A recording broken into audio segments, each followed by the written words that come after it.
పెళ్లి ఫిక్స్ అయిందా? తెలుగు మ్యాట్రిమోనీకి థ్యాంక్స్ చెప్పాలి. పెళ్ళంటేనే తెలుగు మ్యాట్రిమోనీనే. 26 సంవత్సరాల నమ్మకం, లక్షలాది సంతోషకరమైన వివాహాలు. తెలుగు మ్యాట్రిమోనీని డౌన్లోడ్ చేయండి.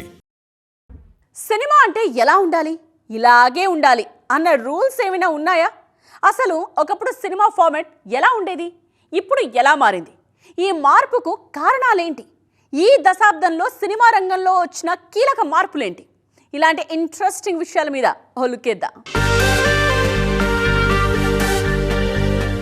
ఒక 10 ఏళ్ల క్రితం వరకు కమర్షియల్ సినిమా అంటే ఇలాగే ఉండాలన్న రూల్ ఫాలో అయ్యేవారు మేకర్స్.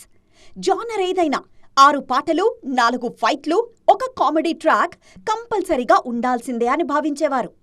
అలాంటి టెంప్లెట్లో వచ్చిన సినిమాలనే పర్ఫెక్ట్ కమర్షియల్ సినిమా అని ఫీల్ అయ్యేవారు. కానీ గత 10 ఏళ్లలో ఈ పరిస్థితులు పూర్తిగా మారిపోయాయి. ముఖ్యంగా నయా జనరేషన్ దర్శకులు కొత్త ట్రెండ్ సెట్ చేస్తున్నారు. సినిమా ఫార్మాట్ను పూర్తిగా మార్చేశారు. 6 పాటలు, 4 ఫైట్లు ఉండాల్సిందే అన్న రూల్ను ఇప్పుడు పక్కన పెట్టేశారు. కథ ఫ్లోకు డిస్టర్బెన్స్ అని ఫీల్ అయితే పాటలు లేకుండానే సినిమాలు చేస్తున్నారు. కొన్ని జానర్స్కు అవసరం లేదంటే యాక్షన్ ఎపిసోడ్స్ని కూడా లైట్ తీసుకుంటున్నారు.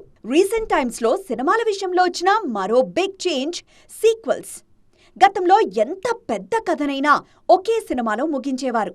కానీ ఇప్పుడు స్పాన్ ఉంటే ఒకే కథను 2-3 సినిమాలుగా చెప్పేందుకు కూడా రెడీ అంటున్నారు. ఈ ట్రెండ్ నిర్మాతలకు డబుల్ లాభాలు తెచ్చిపెడుతోంది. మరోవైపు సినిమా నిడివి కూడా అదే స్థాయిలో పెరుగుతోంది.